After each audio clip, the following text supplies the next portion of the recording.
आजचे सत्कारमूर्ती श्री सुधाकरजी घाटे आणि त्यांच्या सुविद्य पत्नी प्रतिभाताई, माननीय श्री माळपांडे सर आणि माळपांडे मॅडम, सर्व पतसंस्थांचे सर्व अधिकारी कर्मचारी आणि इतर वर्ग आणि उपस्थित मान्यवरांनी, माझा बायोडाटा हा थोडासा विचित्र वाटणार आहे, कारण तो ऐकल्यानंतर लोकांना अशी शंका येऊ शकते का हा माणूस एक ना धड भारावर चिंध्या आहे, हा आर्ट्सही करतो, इंजिनिअरिंगही करतो, सायन्सही करतो, मॅनेजमेंटही करतो, नक्की काय करतो अशी शंका येऊ शकते. मी इतका काही मोठा माणूस नाहीच आहे हे मला माहीतच आहे. आणि काय असतं, काही काही गोष्टी सर्टिफिकेशनवाल्या असतात.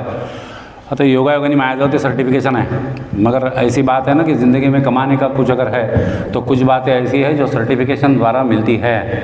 कुछ एग्ज़ाम को अपेयर करो, पास हो जाओ तो सर्टिफिकेट मिलेगा, तो लोग कहेंगे वाह वाह वाह ये तो तुरमखा बन गया, इसके पास इतने सर्टिफिकेट. सर्टिफिकेट के आगे जाके एक चीज़ दुनिया में रहती जिसका कोई सर्टिफिकेशन नहीं रहता, और वो चीज़ आज 2 घंटे से मैं यहाँ देख रहा हूँ की वो चीज़ का कोई सर्टिफिकेशन नहीं है. पण अशी एक गोष्ट सुधाकरजी घाटे यांनी त्यांच्या कारकिर्दीत मिळवली आहे. इतके लोक 2 तास अथकपणे न कंटाळता न थकता एखाद्या माणसाची प्रशंसा करू शकतात, याचं सर्टिफिकेशन कोणती युनिव्हर्सिटी किंवा हे देत नाही. आणि असे माझे 50 सर्टिफिकेट जे आहे हे इझिली मिळवता येऊ शकतात, पण लोकांचं इतकं प्रेम जे आहे हे मिळवणं खूप कठीण असतं. मी खरोखर मनापासून पुन्हा एकदा सुधाकरजी घाटे यांचं अभिनंदन करतो. आणि ऑलमोस्ट ऑल माझ्या आधी 17 किंवा 18 लोक येऊन बोलले, आणि मला यत्किंचित ते माझी अँझायटी वाढली नाही की हे इतके लोक येत आहेत, मग हे माझा वेळ खात आहेत का, मग मला वेळ कमी उरेल का. इतका हलकट स्वभावाचा मी नाही आहे निश्चितपणे, कारण कार्यक्रम जो आहे तो मुळात सुधाकरजी घाटे यांच्या सत्कारपूर्तीचा आहे, माझ्या बडबड करण्याचा नाही. आणि तशी गोष्ट अशी आहे ना की मी जे बोलणार आहे ते समझने वाला तो कोई चाहिए, वरना सुन तो मुझे दुनिया भी लेती है, बराबर है नहीं. तो कुछ बात आज ऐसी करेंगे, जितना भी वक्त आहे मी एकीकडे माझा उजवा कान जो आहे तो तिकडे भांड्यांच्या आवाजावर लावून ठेवतो आहे, त्याच्यामुळे जस्ट डोंट वरी. आणि मी अजिबात काळजी करत नाही, कारण मला माहिती आहे कारण नंतर भांड्यांचा कार्यक्रम आहे, म्हणजे अर्धवटमध्ये कोणी उठून जाण्याची काही शक्यता नाही. मगाचपासून चाललं घाटे सरांना पहिली गोष्ट मी मनापासून काय त्यांचे अभिनंदन किंवा हे सगळं केलं. आणि आता एक मी रिक्वेस्ट करतो, मी त्यांच्यापेक्षा तसा ज्युनियर आहे, म्हणजे I am 2 years junior to him, I am 58. माझ्या आयुष्यातल्या शेवटच्या 4 एक्झाम ज्या आहेत त्या मागच्या वर्षी लोकसभा आणि विधानसभेचे जे इलेक्शन होते, इलेक्शन असले की मला काही काम नसतं, कारण मी गव्हर्नमेंट सर्वंटचे स्टॉक मार्केटचे क्लासेस घेतो. आता सरकारी कर्मचाऱ्यांचे तुम्हाला माहिती आहे की इलेक्शन आले की त्यांच्या लागतात ड्युट्या, मग त्यांच्या ड्युट्या लागल्या म्हणजे ते फरार आहेत, ते फरार आहे म्हणजे मी रिकाम आहे. मग मी रिकाम आहे तर करायचं काय तेवढ्या वेळात. लोकसभेचे इलेक्शन आले, मी 2 एक्झाम दिल्या, मग नंतर 6 महिन्यांनी विधानसभेचे इलेक्शन आले, मग मी पुन्हा 2 एक्झाम दिल्या. सध्या मी वाट पाहतो आहे की महानगरपालिका आणि झडपीचे इलेक्शन कधी येतात, कारण हा माझा छंद है, एग्ज़ाम देना हा माझा छंद है. मैं मानते आया हूँ कि मैं पिछले 29-30 सालों से टीचिंग कर रहा हूँ, मगर तहे दिल से मानता हूँ कि मैं एक स्टूडेंट ही हूँ, और स्टूडेंट मैं वाकई में अच्छा हूँ, ये तो बिल्कुल मैं मानता हूँ, और मैं मरते दम तक ऐसे ही रहूँगा ये भी मैं शायद सोचता हूँ. असं घाटे सर किंवा माळपांडे सर किंवा इकडे चांडक सर आहेत किंवा देशमुख सर आहेत, वाणी साहेब आहेत किंवा अनिल जयस्वाल सर आहेत, माझ्यापेक्षा बरेच नंदू भाऊ आहेत आमचे, माझ्यापेक्षा तुमच्यापैकी खूप लोक सिनियर आहेत, वयाने सिनियर आहेत, काही मानाने सिनियर आहेत, पोस्टनी पण काही सिनियर असतील. तर तुमचे आशीर्वाद असेच माझ्या पाठीशी राहू द्या की मी जोपर्यंत जिवंत राहीन तोपर्यंत माझ्यातला विद्यार्थी जिवंत राहीन, आणि माझं बोलणं जे आहे ते नॅचरली असंच सुरू राहील. कारण I love to talk, I am just fond of talking, और मेरा पैशन भी वही है, मेरा कन्विक्शन भी वही है, मेरा प्रोफेशन भी वही है, मेरा हॉबी भी वही है. आता चलूया पुढे की निवृत्ती, retirement, can it be the end. माझं उत्तर नो. मगाचपासून 3-4 लोकांनी सांगितलं की हा एंड नाही आहे. काही काही पिक्चरच्या एंडला असतं ना, हिंदी पिक्चरच्या एंडला असतं ना, पिक्चर संपतो आणि मग शेवटी नॉर्मली द एंड येतं. तो कुछ मूवीज आपको याद होंगे की पिक्चर संपतो ते शेवटी द एंड नाही येत, काय द बिगिनिंग येतं. मला असं वाटतं की आपलं लाईफ जे आहे तसं आहे, एक कहाणी खतम हो के दूसरे कहाणी की सुरुवात आहे. आणि मी याला वाटेल तितके जुने, वाटेल तितके पौराणिक, वाटेल तितक्या संस्कृत किंवा संत वाङ्मयाचे सुद्धा संदर्भ देऊ शकतो. निवृत्ती ही सुरुवात आहे, शेवट नाही. संत परंपरेमध्ये आपल्या 4 भावांची गोष्ट आहे, आळंदीशी संबंधित ना, वारकरी संप्रदाय नाही का, त्यातला पहिला आणि सगळ्यात मोठा भाऊ जो आहे तो निवृत्ती, बरोबर. निवृत्तीपासून सुरुवात आहे. निवृत्तीच्या नंतर कोण, ज्ञानेश्वर. मग ज्ञानेश्वराच्या नंतर कोण? सोपानदेव. मग सोपानदेवानंतर कोण? मुक्ताबाई. या 4 वाक्यांचा किंवा या 4 शब्दांचा क्रम हा जो असा लागतो, याचा एक अर्थ असाही आहे की तुम्ही निवृत्ती जेव्हा घेता तेव्हा इतके 25-30 वर्ष 35 वर्ष जे काय आपण काम करतो त्यांनी खरं म्हणजे आपल्याला ज्ञान मिळालेलं असतं. अभी देखते हैं ना, इतनी दुनियादारी देख चुके हैं, अभी दुनिया को समझ चुके हैं, लोगों के चाल चलन समझ चुके हैं. सगळेच लोक काय तुमच्यासारखे चांगले थोडी नसतात.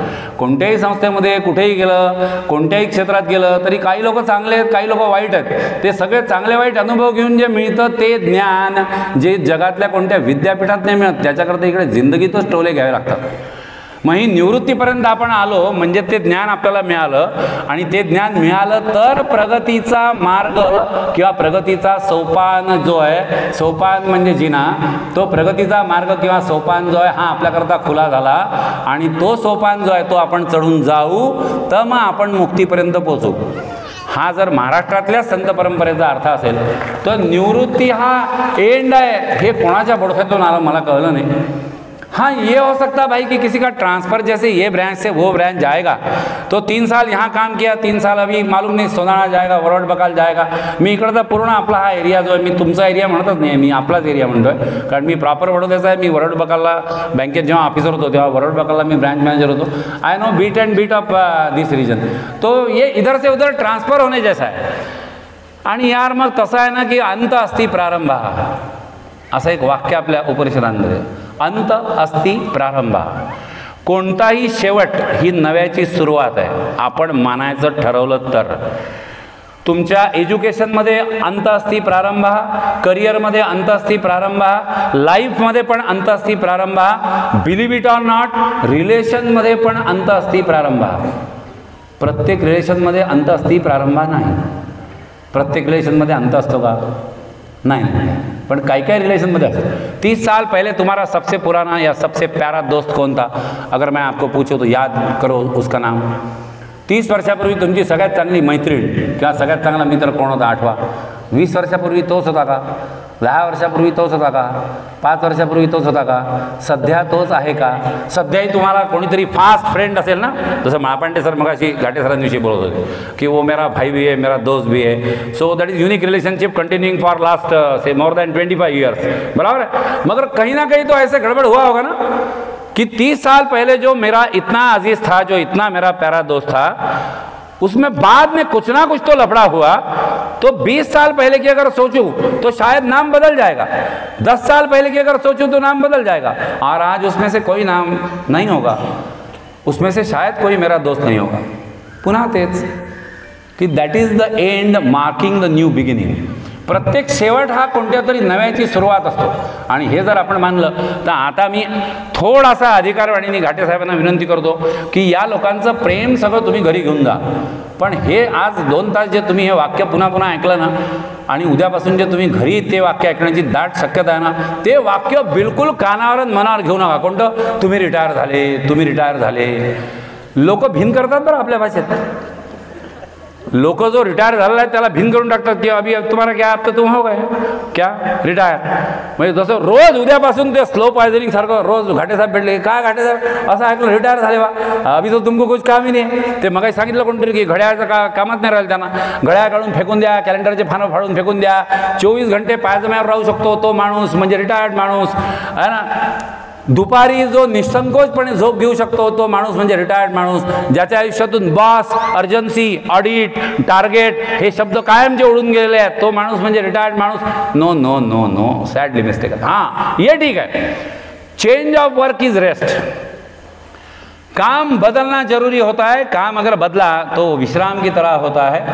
आणि काम जर बदलला आपण म्हणजे वेगळं काम जर कोणतं करायचं ठरवलं तर तेवढ्याच ताकदीने, तेवढ्याच उमेदीने आपण नवीन कामाची सुद्धा सुरुवात करू शकतो.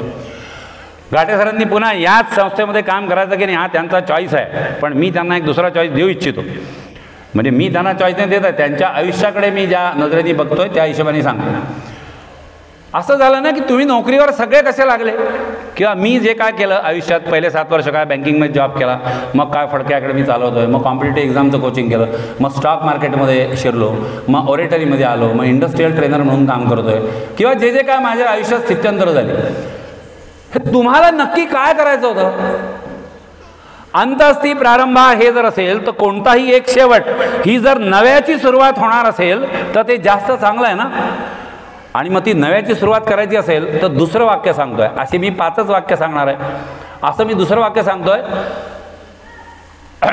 यदा भावा यद भवती, यदा भावा तद भवती. तुम्ही जे ठरवाल, तुम्ही जे बिलीव कराल, तुम्ही जो विश्वास ठेवाल ते तुम्ही व्हाल. मग आता 30 वर्षापूर्वी मी हे ठरवलं होतं का की मला बँकेत जॉब करायचा आहे प्रोफेशनल ऑफिसर म्हणून? कदाचित नाही. 30 वर्षापूर्वी मी हे तरी ठरवलं होतं का की मला फडके अकॅडमी टाकायची की कॉम्पिटिटिव एग्जामचं कोचिंग करायचं आहे? नहीं, कदाचित. आज अगर मैं मेरे लाइफ की तरफ सोच के देखता हूं कि यार सतीश तेरे को क्या करना है एग्जैक्टली, तो हो सकता है ना मैंने जिंदगी में अभी तक के जो किया उससे हटके दूसरा कुछ आंसर आए. हो सकता है कि नहीं हो सकता है. मी फक्त नोकरीविषयी किंवा व्यवसायाविषयी बोलतोय. काही काही लोक इतके विचित्र असतात, त्यांच्या डोक्यात रिलेशनशिपविषयी हा विचार येऊन जातो की तुमच्या डोक्यात काही वेगळंच होतं का, जे झालं ते आपोआप झालं, ते योगायोगाने झालं. मी त्याच्याविषयी बोलत नाही आहे. I am talking not about relation, I am talking about career prospect. तो हो सकता है ना यार की मी इव्हेंच्युअली या फील्डमध्ये आलो.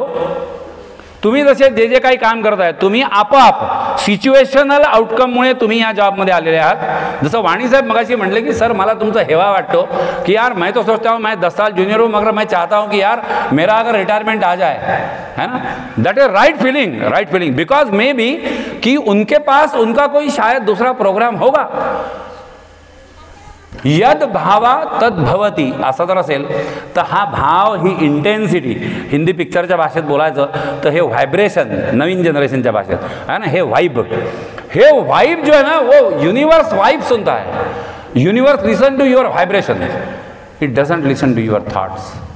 वो तुम्हारी सोच को नहीं सुनता है, वो तुम्हारी इच्छाओं को नहीं सुनता है, वो तुम्हारी चाहतों को नहीं सुनता है. वो ये देखता है कि ये मात्र इच्छा जता रहा है या उतने कन्विक्शन के साथ, उतने डेडिकेशन के साथ, उतने डिवोशन के साथ ये विचार जो है वो उसके मन में आ रहा है. और अगर ऐसे आ रहा है तो कायनात को कसक चाहिए और यूनिवर्स को वाइब्रेशन, और वो अगर आपके पास है तो मैं दावे के साथ बोल सकता हूं कि आप जो सोचते हो या आप जो बिलीव करते हो वो इसी जिंदगी में होके रहेगा.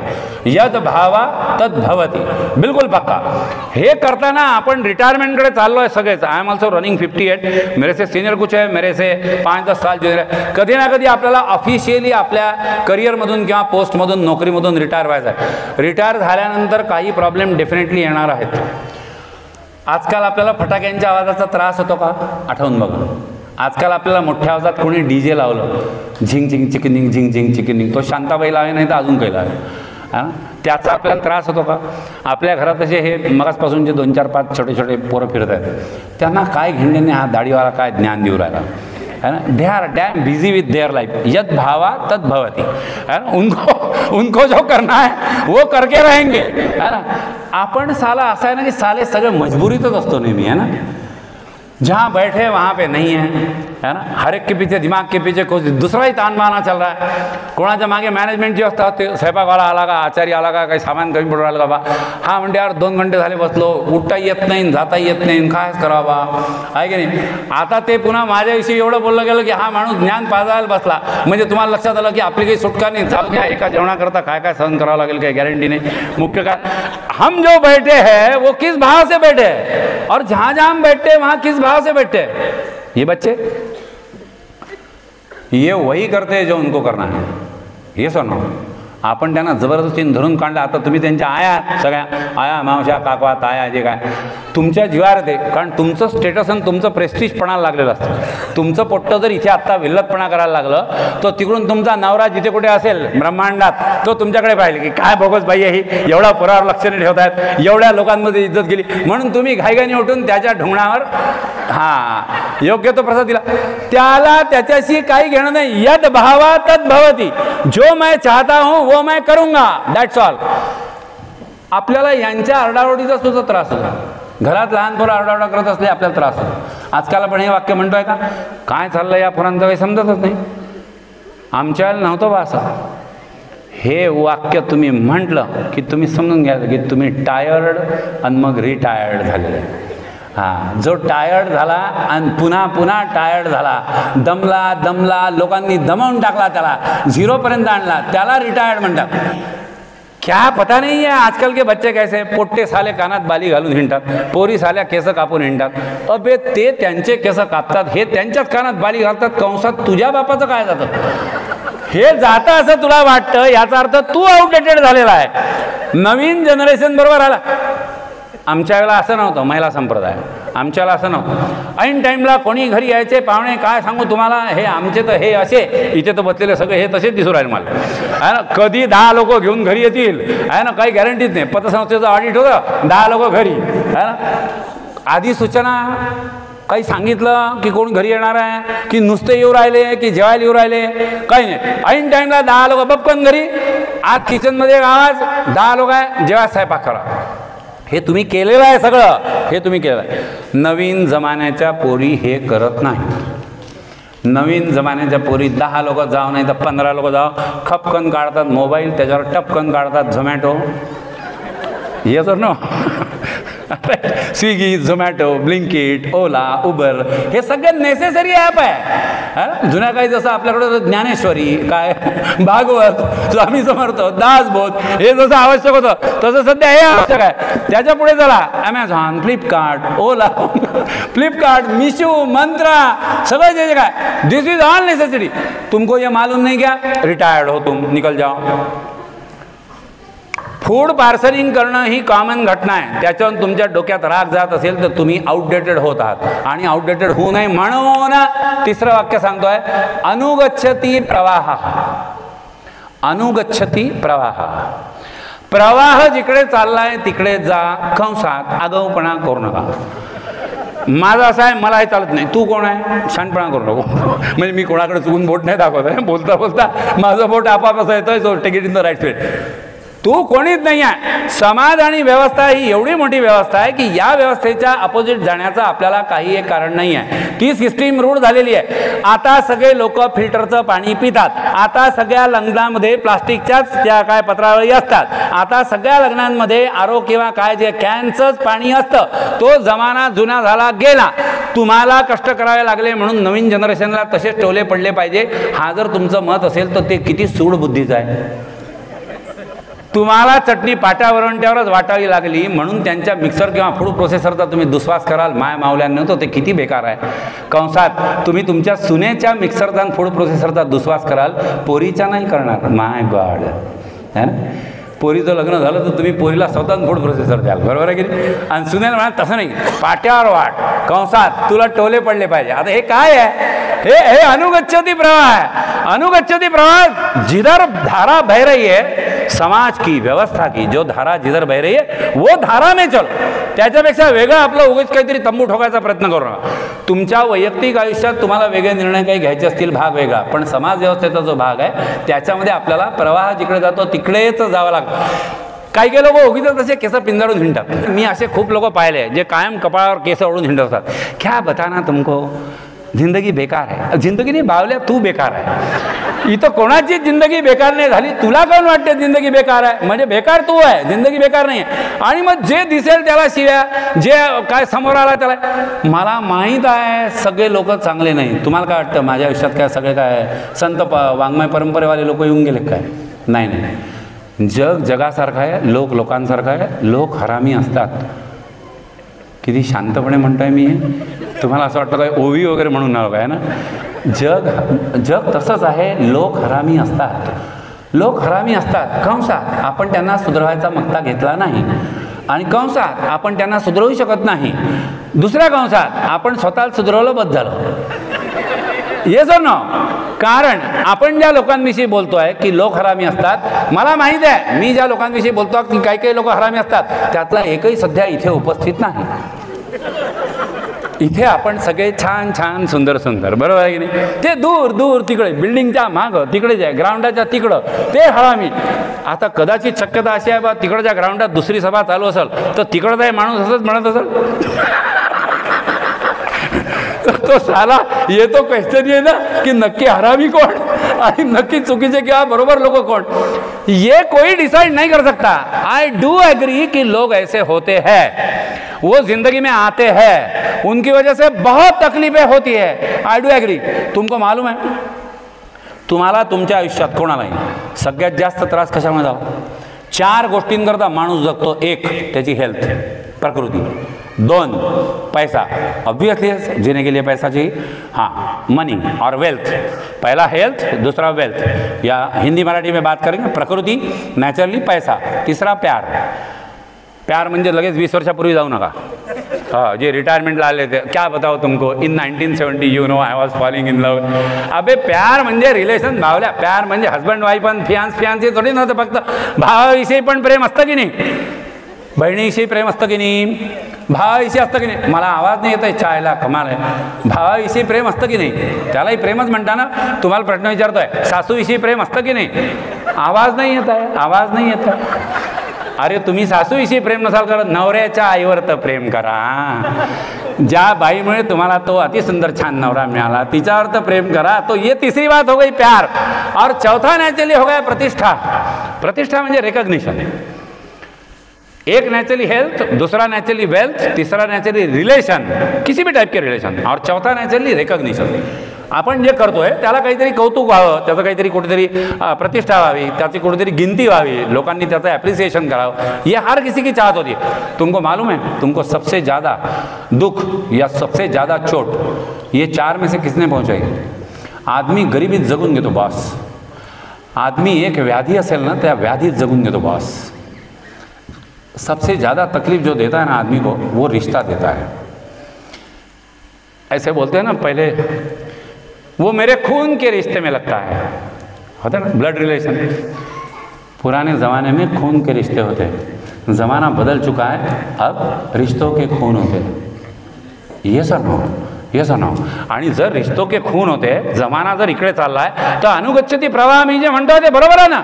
We will have to understand कि जमाना कहाँ जा रहा है. जमाने से मुंह मोड़ के विपरीत दिशा पकड़ के तुम नहीं चल सकते, बिल्कुल नहीं चल सकते. तुम्हाला ते समजूनच घ्यायला लागेल की जमाना असा आहे. याला तुम्हाला कलयुग म्हणायचं तर कलयुग म्हणा, बदलणारे दिवस म्हणायचं तर बदलणारे दिवस म्हणा, काय नया जमाना म्हणायचं नाही.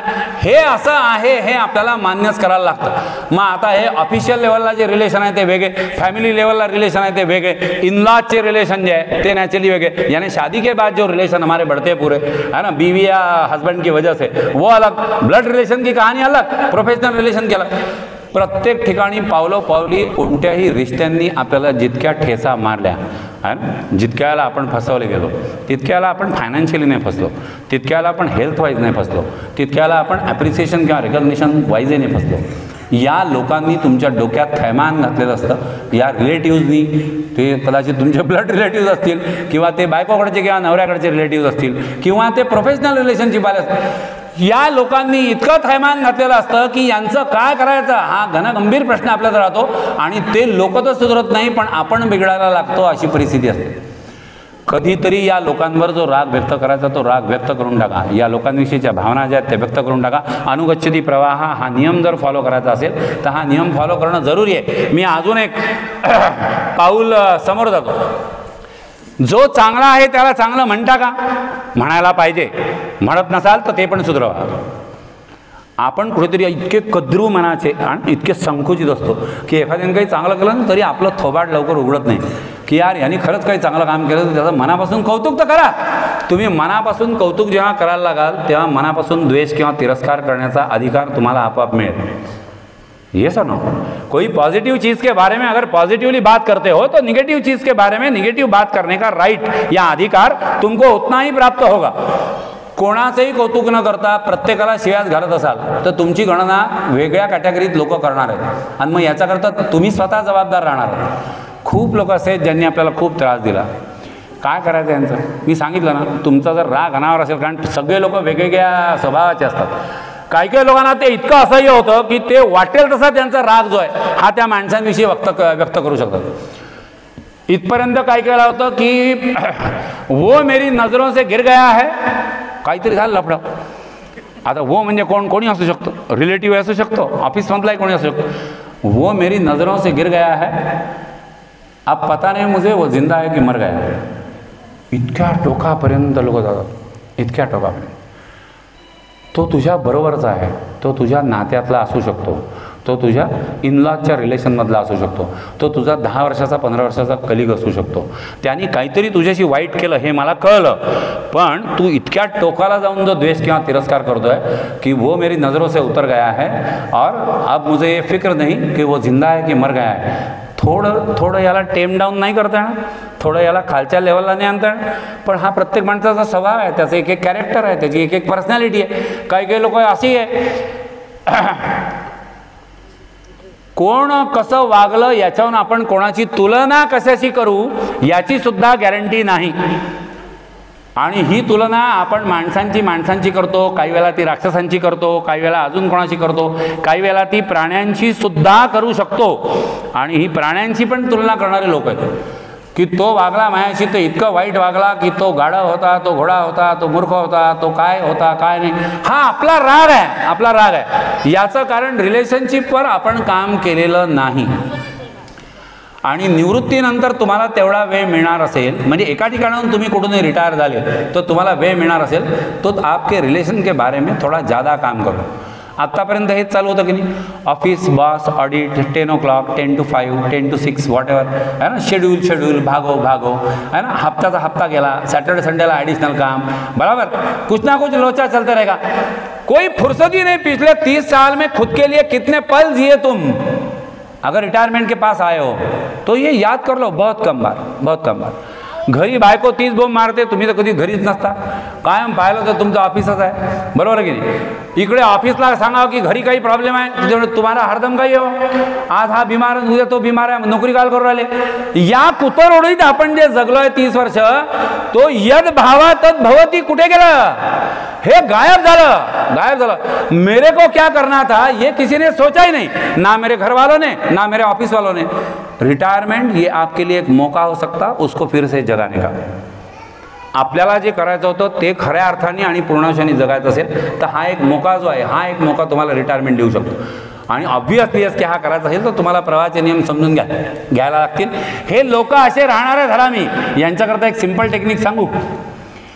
ये तो ऐसी बात है ना की ठीक आहे, मग जसं मी फार चिडलेला माणूस काय म्हणेल की बा जिंदा आहे की मर गया, या लोकांविषयी इतकं बॉदरेशन करायचं नाही. असं सुद्धा असू शकतं की तुम्ही त्या प्रवाहात सामील झाले की नाही, अगर वो फ्लो में आ चुके हो, साफ पानी की तरह बहते रहो धीरे धीरे.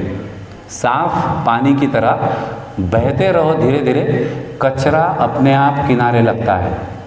ये सुनो, यस, जिंदगी में कचरा आएगा ही, वो लोगों का भी कचरा आएगा, रिलेशन का भी कचरा आएगा, वाटेल तो कचरा येऊ शकेल. आपण स्टेडी राहून आपण त्या फ्लोमध्ये तसे वाहत असू तर आपला हा निसर्गातला अनुभव आहे की कचरा जो आहे हा आपाप किनाऱ्याला लागतो.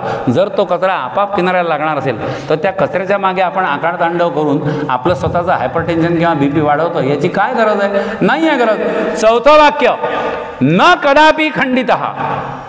न कदापि खंडिता म्हणजे मेरे को कोई तोड़ नहीं सकता, नो वन कैन ब्रेक मी.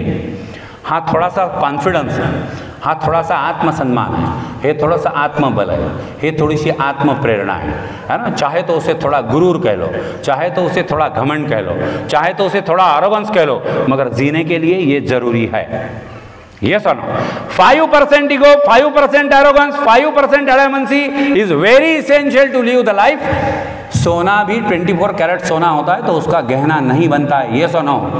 सोन्यात हिंड मिसळलं जात नाही तोपर्यंत सोन्याचा दागिन्याकरता उपयोग होत नाही. जर असा असेल तर आपण 100% प्युअर राहू शकणार नाही आहोत. त्याच्यात 5% हिंड आपण मिसळलं तर ते चुकीचं नाही, उलट ते तेवढी 5% अरोगन्सी, 5% कॉन्फिडन्स, 5% कोणती थोडीशी निगेटिव्ह भावना असेल तर आपले 95% क्वालिटी ज्या आहेत, ज्या जास्त निखरके ज्याला म्हणतो तशा निखरके ऊपर आने वाली है और वो ऑर्नामेंट का स्वरूप धारण करना. ना कदापि खंडिता, मेरे को कोई तोड नाही सकता. लोक वार करायला टपलेले आहेत. लोकांना तुमच्या जखमा माहीत असतात रे. येस ना. आणि लोकांना जेव्हा तुमच्या जखमा माहीत असतात तेव्हा काही इतके हरामी असतात की त्या जखमांवर पुन्हा वार करतात की नाही. चॉईस आपला आहे की त्या जखमांवर केलेले ते वार असतील तर आपल्या जखमा तशाच भळभळून वाहू द्यायच्या, रक्त वाहू द्यायचं, आपणच बेशुद्ध व्हायचं की त्या वाराचा प्रतिकार करायचा. आणि हे वाक्य फक्त स्वतःला रिमाइंड करायचं, न कदापि खंडिता, तुझे जो करना है कर ले मेरे साथ. तुला जेवढे वार करायचे, जेवढे घाव घालायचे तेवढे कर, तेवढे घाल माझ्यावर. त्याच्यानंतर मी उभा राहीन शांतपणे आणि तुला सांगेन, न कदापि खंडिता, तू मेरे को तोड़ नहीं सकता. और ये चौथा सेंटेंस इतने ताकत से बोल रहा हूँ, न कदापि खंडिता. याचं कारण हे 5वं वाक्य आहे, ईश्वर मम शक्ती अस्ति. ईश्वर ही माझी शक्ती आहे. ईश्वराला कोणत्या स्वरूपात मानता मला माहीत नाही. तुम्ही ईश्वराला मानता की नाही मला माहीत नाही. ईश्वर माना की नाही हा मोठा गंभीर प्रश्न आहे. ईश्वर म्हणजे काय?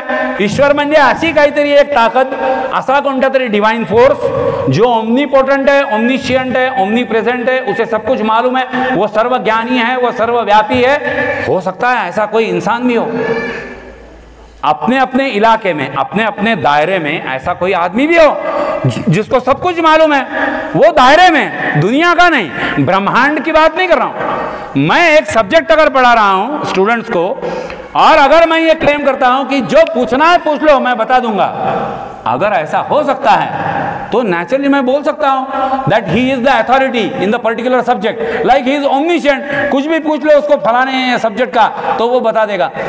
हा असा ईश्वर कुठेतरी असतो, हा एवढा जरी विश्वास ठेवला तरी आपल्यामधला ईश्वर जागृत करण्याचा प्रयत्न आपण हळूहळू चालू करू. आपण ईश्वराचेच अंश आहोत. हे विवेकानंदांपासून रामकृष्ण परमहंसांपर्यंत आणि महात्मा फुलेंपासून काय डॉक्टर आंबेडकरांपर्यंत किंवा कोणत्याही धर्माच्या कोणत्याही समाज धोरणांनी हे सांगितलं, सर्व मानव एकाच ईश्वराची लेकरे आहे. हे कोणत्या धर्माच्या अगेन्स्ट आहे का? सब समाजों ने वही बोला है, सब धर्मों ने वही बोला है. आपण सर्व एकाच ईश्वराची लेकरे आहोत, या वाक्यावर थांबू नका प्लीज. आपण त्या ईश्वराची लेकरं असू तर त्या ईश्वरासारखं वर्तन आपलं झालं पाहिजे. तो ईश्वर जसा सर्वशक्तिमान आहे त्याच्या क्षेत्रामध्ये किंवा प्रत्येक क्षेत्रामध्ये, तो जसा सर्वव्यापी आहे, तो जसा सर्वत्र उपस्थित असतो, तसं आपण झालो तर मग ते ईश्वर मम शक्ती अस्ति. आणि जर ईश्वरच माझी शक्ति है तो न कदापि खंडिता, ये तो पक्का कि कोई मेरे को तोड़ नहीं सकता. अगर कोई मेरे को तोड़ नहीं सकता, और ये मैं समझ सकता हूं कि अनुगच्छति प्रवाह म्हणजे प्रवाहाच्या अगेन्स्ट मला जायचं नाही. उगीच मी प्रवाह समजून घेणार आहे, बदलती काल व्यवस्था जी आहे ती समजून घेणार आहे, जनरेशन गॅप समजून घेणार आहे, 20 वर्षानंतर माझे आउटडेटेड झालेले विचार जे आहे हे समजून घेणार आहे. माझ्या नवीन जनरेशननी, माझ्या मुलांनी किंवा माझ्या नातवंडांनी म्हटलेली प्रत्येक गोष्ट चुकीची असेल, टिपिकली स्पीकिंग माझ्या सुनांनी म्हटलेली प्रत्येक गोष्ट चुकीची असेल, हा माझा भ्रम नंतर राहणार नाही, कारण मी अनुगच्छती प्रवाह करायला शिकलेलो आहे. जर असं असेल तर आपलं डोकं इतकं शांत होईल की यद भावा तद भवती, हे इझिली मग शक्य होईल. आतापर्यंत आपले ग्रजेसच इतके चालले यार लोकांविषयी, हा असा आहे, तो तसा आहे, हा मला करूच देत नाही, कशाला दूर जाऊ, बायकोच माझी, तिला समजतच नाही की मी कोण आहे. मी व्याख्यान द्यायला जातो, 10 मिनिटं बायोडाटा वाचतात मा लोक. मी जर घरी गेलो आणि बायकोला चुकून तो बायोडाटा दिसला तर बायको फाडून फेकून देईल की लोक या माणसाला का ज्ञानी समजतात एवढा मला कळत नाही. कंसात मी आहे म्हणून संसार चालू राहिला. आणि हे फक्त माझ्या घरात चालू नाही, तुम्ही हसता म्हणजे तुमच्या घरात तेच आहे हे मला समजलं. येस और नो? अब ये ठीक है, it's okay, whether she understands it और नॉट. क्या ये मैं समझ सकता हूं कि वो ये समझ नहीं सकती? वाक्य है का पूर्ण? समझ रहा है नहीं समझ रहा? क्या ये मैं समझ सकता हूं कि ये बात वो समझ नहीं सकती? समझदार मला व्हायचं की कोणाला? आपली अपेक्षा आहे तू समजदार हो, तू समजदार हो, तू समजदार हो. काय लक्ष कुठे आहे तुझं? गंमत म्हणतोय. हा, तू समजदार हो, तुझं काय झालं कॅमेरा, तू समजदार हो. कंसात मी असाच राहील. तुम्हाला तर माहिती आहे आपलं कसं आहे. मी मुख्य वक्ता, मी चीफ गेस्ट, मी faculty, I will do whatever I want and you have to improve. ये नहीं चलता है, ये नहीं चलता है. आणि मग इतकं तुम्हाला वाटतं ना की तुम्ही सुधारलेले आहात. ते एक वाक्य आहे ना की बा तुम्हाला जर असं वाटत असेल की माझी बायको मला समजून घेत नाही, माझे मित्र मला समजून घेत नाही, सालं मी काम जिथे करतो त्या संस्थेत जातो तर सगळे माझ्याकडे असे मारक्या म्हशीसारखे किंवा बैलासारखे पाहतात. कायम शिंग उभारून लोक माझ्याकडे येतात. मला समजून घेणारं या जगात कोणी नाही. कोणालाही माझे प्रॉब्लेम लक्षात येत नाही, काहीच नाही, काहीच नाही, काहीच नाही. असं जर कोणालाही तुमच्यापैकी वाटत असेल, अख्ख्या दुनियेत मला समजून घेणारं कोणी नाही, पोरं समजून घेत नाही आजकाल, नातवंडही माझ्या वाऱ्याला उभे राहत नाही, असं जर कोणाचं तुमचं होत असेल तर एक रिक्वेस्ट करतो, घरी जा, आज आत्ता आत्ता म्हणजे जेवण झाल्यावर. किती आठवण आहे पाहिजे जेवणाच्या. हसले लोक लगे की आहे बरं, थांबा 10 मिनिटं अजून सहन करू शकतो या दाढीवाल्याला. मी काय म्हणतोय, रात्री जेव्हा केव्हा घरी जाल तेव्हा प्रयोग करून पहा. जर असं तुम्हाला वाटतंय की कोणी मला समजून घेत नाही वगैरे वगैरे वगैरे, तर मग मी सांगतो, घरी जायचं, रात्री आरशासमोर उभं राहायचं. आरशासमोर उभं राहायचं. त्या आरशात जो दिसेल, कोण दिसेल कळलं तुम्हाला, तो आरशात जो दिसेल त्या प्राण्याच्या डोळ्याला डोळे भिडवायचे आणि त्याला सांगून टाकायचं की तूच आगाऊ आहेस. अरे मेरे को समझता नहीं साला, पूरे इतने लोग सराह रहे 2 घंटे से होके, ऐसा आदमी अगर निकलता आहे ना की इतके लोक होल हार्टेडली त्याला ॲप्रिशिएट करू राहिले. अबे आपल्याला एवढे लोक ॲप्रिशिएट, अबे 2 तर निघतील, कोणी दुनियेत कोणीतरी तर निघतील ना की फडके मास्तर चांगला आहे बा हे म्हणणारे. कोणीच नाही. याचा अर्थ मी बिलकुल ब्लाइंडली सांगतोय तुम्हाला, तूच आगाऊ आहे म्हणजे मीच आगाऊ आहे. काही रडायचं नाही, काही गय काढायचे नाही, काही केस लटकून फिरायचं नाही, बिलकुल शहाणपणा करायचा नाही.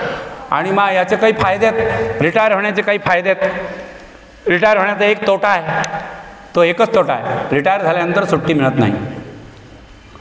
अबे सुट्टी कुठे अर्ज करतो तू, सुट्टीवरच आहे ना. सुट्टी काय, रिटायर माणसाला 12 कॅज्युअल 18 मेडिकल वॉटेवर आहे ना, तो सुट्टी नाही मिळेगा. पण रिटायर होण्याचे फायदे खूप आहेत.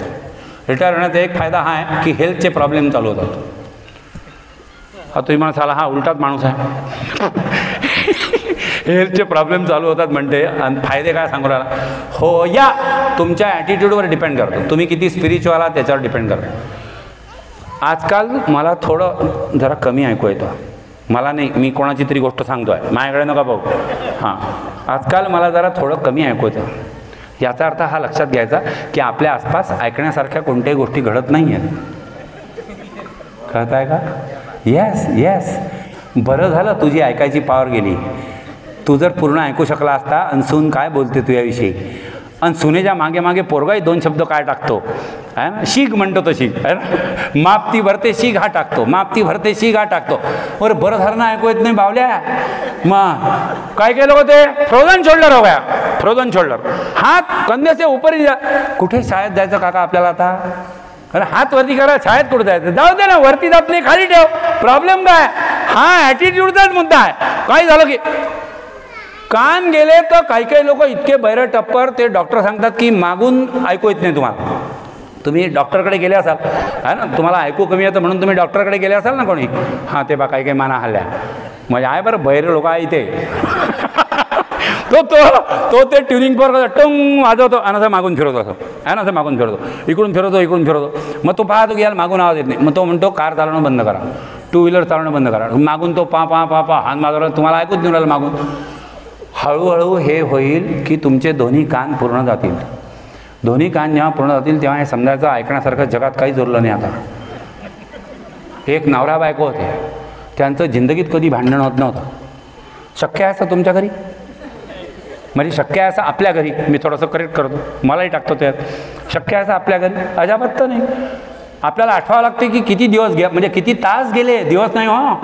हां, म्हणजे परवा संध्याकाळी झालं होतं 4 वाजता, त्याच्यानंतर मग आज सकाळी झालं 8 वाजता, आहे की नाही. हे अशी आपल्या भांडणाची फ्रिक्वेन्सी आहे. त्यांच्यामध्ये भांडणच नाही.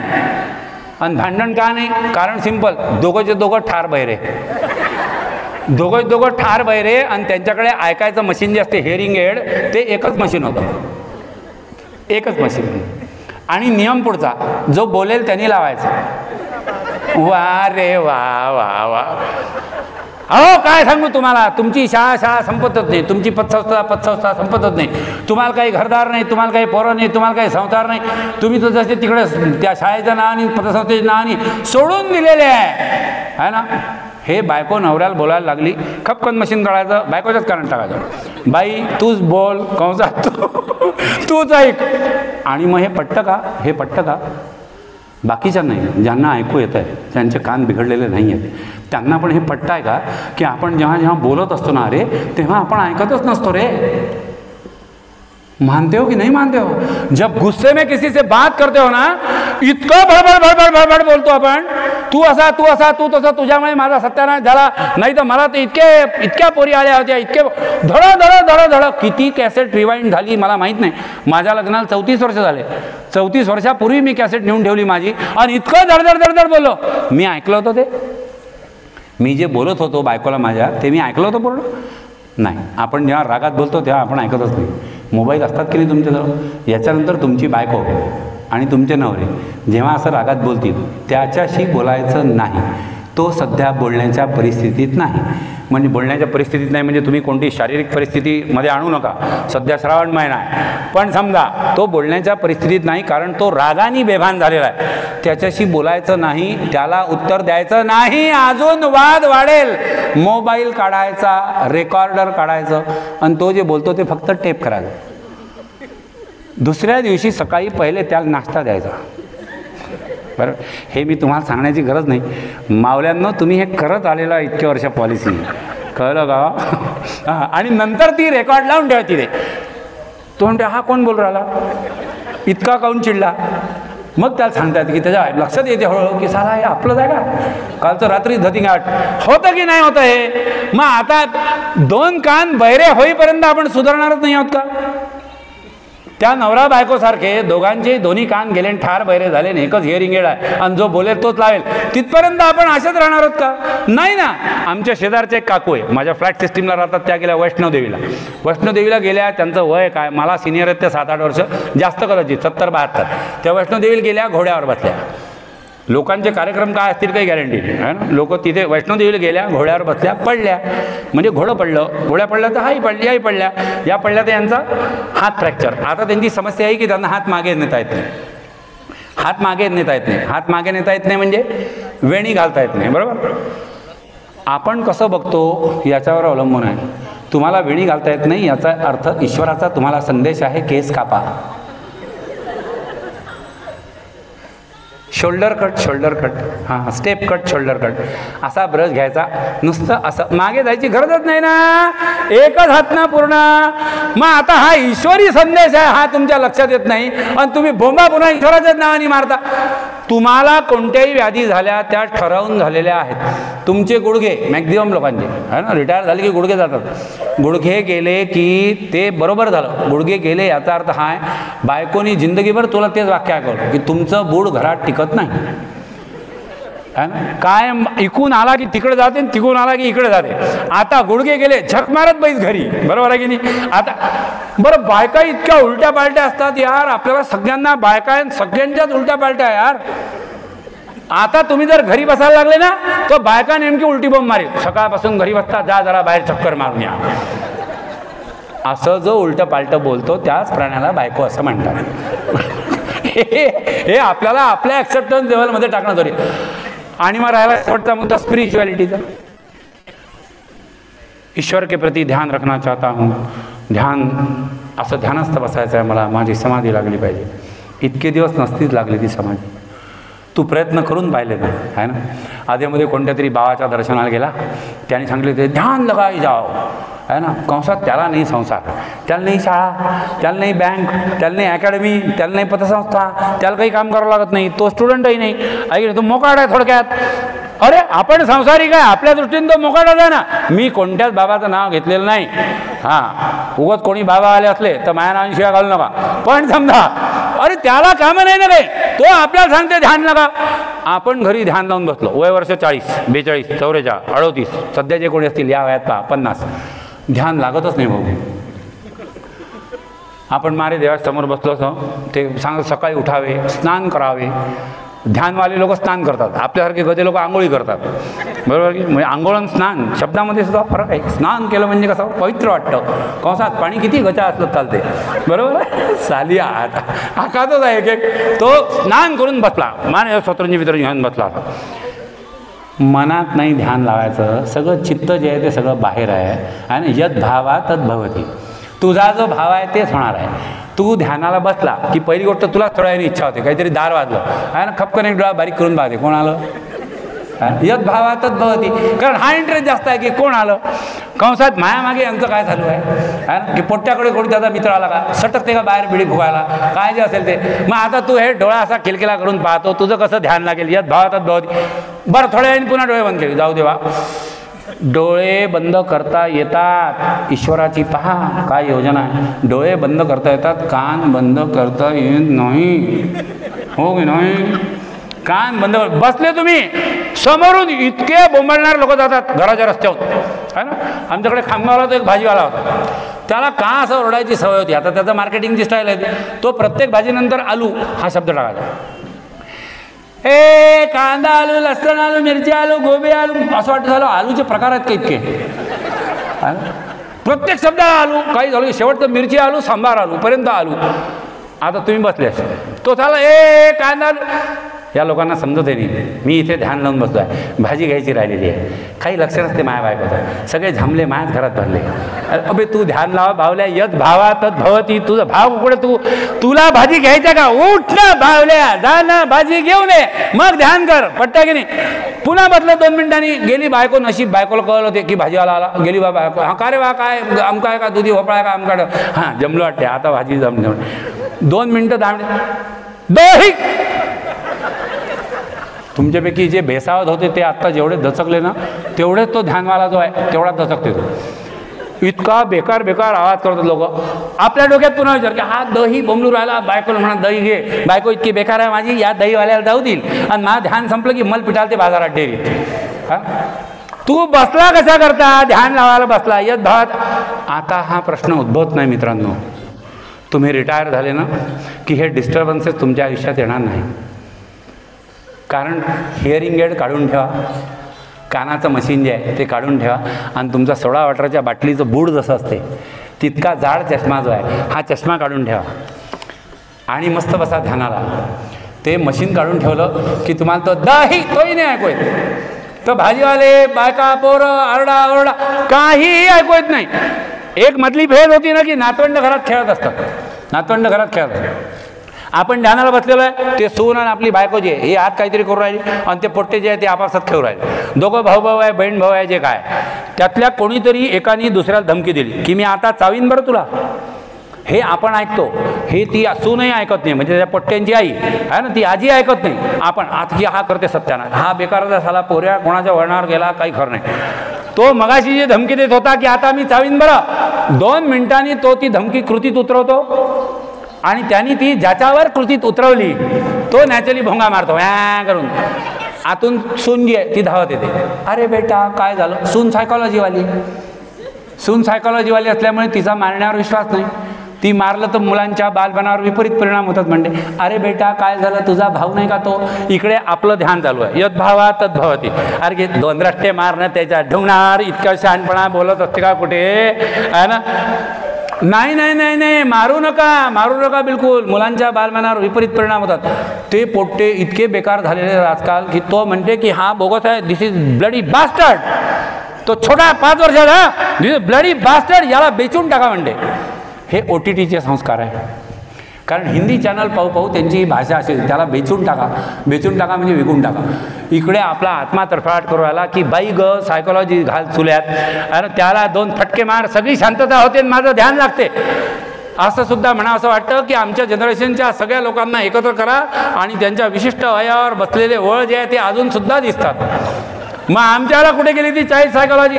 हे सगळे ताप तुमचे मिटणार आहेत जर तुम्ही रिटायर्ड व्हाल आणि जर तुमचे दोन्ही कान जातील. हिअरिंग एड काढून ठेवा, चष्मा काढून ठेवा. मी आता चष्मा काढून ठेवला ना, मला डोळे बंद करण्याची सुद्धा गरज नाही. मला काही दिसतच नाही आणि ऐकू तर बिलकुल येत नाही. यद भावा तद भवती. आता ईश्वराशिवाय मला जगात काही नको. कारण मला काही ऐकूच येत नाही आणि मला काही दिसतच नाही. मी जर समोर पाहिलं तर मला फक्त मुंग्या नाही तर पाऊस दिसू राहिला आहे ना. TV जसा बंद पडला तर जसं दिसते आहे ना, असा पाऊस दिसू राहिला. हे असं ध्यान जेव्हा लावाल तेव्हा ते उघड्या डोळ्यांनी पण लावता येतं, डोळे बंद करण्याची गरज नाही.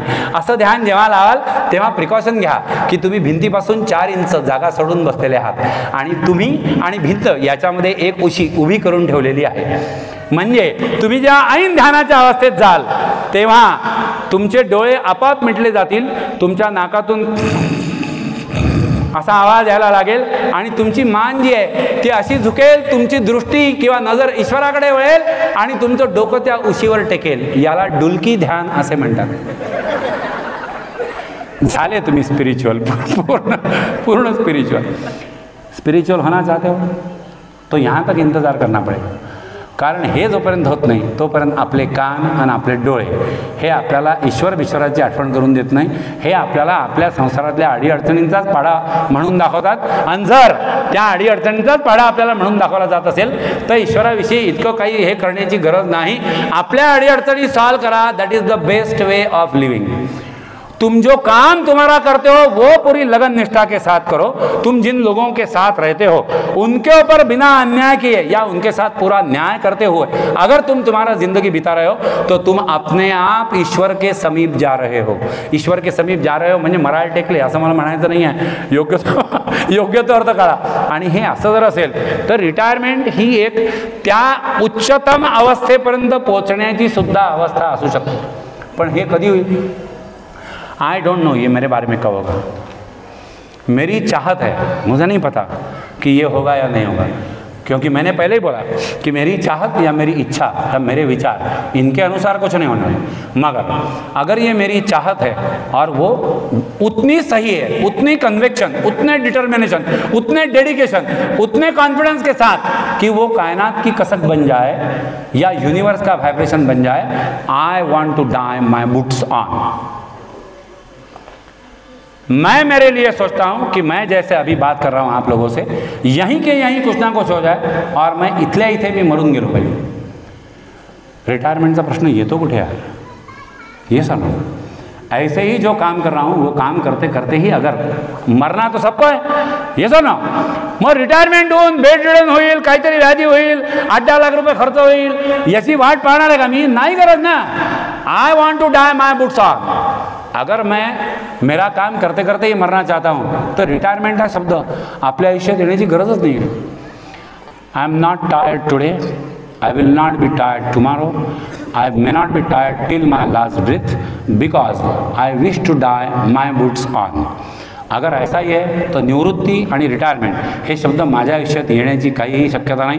ते येऊ नयेत यासाठी मी ती कायनात की कसक किंवा युनिव्हर्स व्हायब्रेशन तेवढे प्रयत्न डेफिनेटली करणार आहे. आणि जर असं असेल माझं काम पुन्हा पुन्हा बदलत राहील. जेव्हा जेव्हा जो जो भाव माझ्या मनात निर्माण होईल की अब मैं ये करना चाहता हूँ, अब मैं मान ले मार्केट करना चाहता हूँ, अब मान ले मैं ओरेटरी करना चाहता हूँ, अब मान ले मैं किसी को काउंसिल करना चाहता हूँ, जो मेरे को जब करने का है वो उतने कन्विक्शन के साथ अगर मेरे को करना है तो यद भावा तद भवती हे होईल निश्चितपणे. त्याचे रिझल्ट मला मिळणार आहे, त्याचे रिझल्ट माझ्या भोवतालच्यांना मिळणार आहे. आणि याच्यापेक्षा पलीकडे आयुष्याचे कोणते अर्थ आपण अजून पाहणार होते यार? कोणत्या धार्मिक किंवा कोणत्या पौराणिक पुस्तकांमध्ये तरी जीवनाचा याच्या पलीकडचा काय अर्थ सांगितलेला आहे? हां, क्वचित कुठेतरी अशी फेज येईल जेव्हा असं वाटेल की यार तरी हे ठीक आहे, पण ते लोक पुन्हा तेच ज्यांनी मला त्रास दिला, काही ते प्रसंग जे मी हँडल नाही करू शकलो, काही अशा गोष्टी माझ्या आयुष्यातल्या ज्या मी बदलवू नाही शकलो, या गोष्टी प्रत्येकाच्या आयुष्यात असतात. तुमच्या, माझ्या, any dam who sour is. असं काही वेळेला होतं जेव्हा आपण हेल्पलेस अवस्थेत येतो. तेव्हा करता हे लक्षात ठेवा, जब कुछ ना कर पाओ तो एक काम करना, सब्र कर लेना. जब कुछ ना कर पाओ तो एक काम करना, सब्र कर लेना. अपने मन का सारा बोझ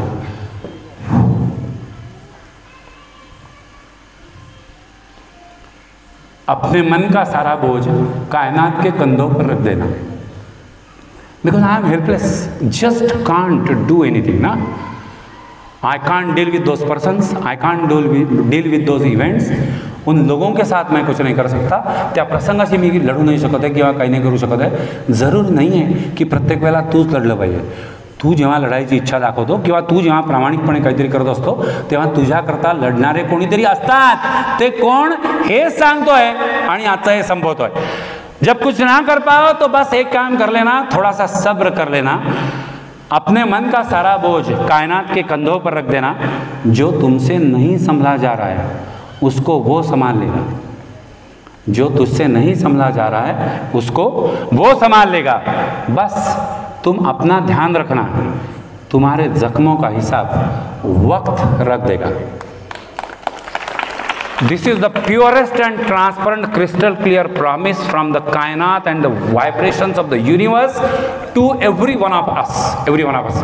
Why don't we wait for that kainat to work for us? Why don't we wait for universe to vibe with our vibrations?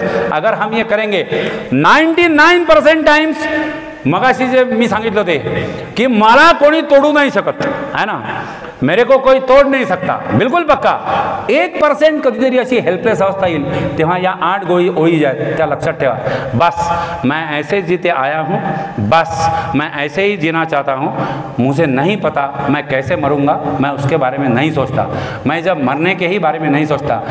To hell with the word retirement ना, जब डेथ के ही बारे में नहीं सोच रहा हूं मैं, तो रिटायरमेंट कोण निकाला. कॅलेंडर आणि क्लॉक दोन गोष्टी कोणीतरी काढल्या आणि आपण आयुष्य घालवतो यार ते बघून जगण्यात. माय गॉड, 8:30 वाजले, समजा 9 वाजले असते, काय केलं असतं तू? किंवा समजा 7:30 वाजले असते, तू लटकला असता काट्याला? बापरे, श्रावण महिना सुरू झाला, मग काय आता भाद्रपद पाय तुला? ज्या गोष्टी आपल्या हातात नाही त्याची चिंता करण्यात का आपण व्यर्थ जगतोय? कोई तो भी 2 गधे लोग बनाए हो और उनको देख के साला हम अपनी जिंदगी गुजार दे. Sorry boss, I can't deal with it. मैं दुनिया के बहुत सारे नियम मानता हूं, मगर जो बेवकूफी के नियम है वो नहीं मान सकता. मी प्रवाहाच्या उगीच विरुद्ध जात नाही, पण प्रवाहामधला कचरा जो आहे त्या कचऱ्याबरोबर किनाऱ्याला लागावं मी, अशी पण माझी इच्छा नाही. थँक्यू, रुकता हूं, धन्यवाद.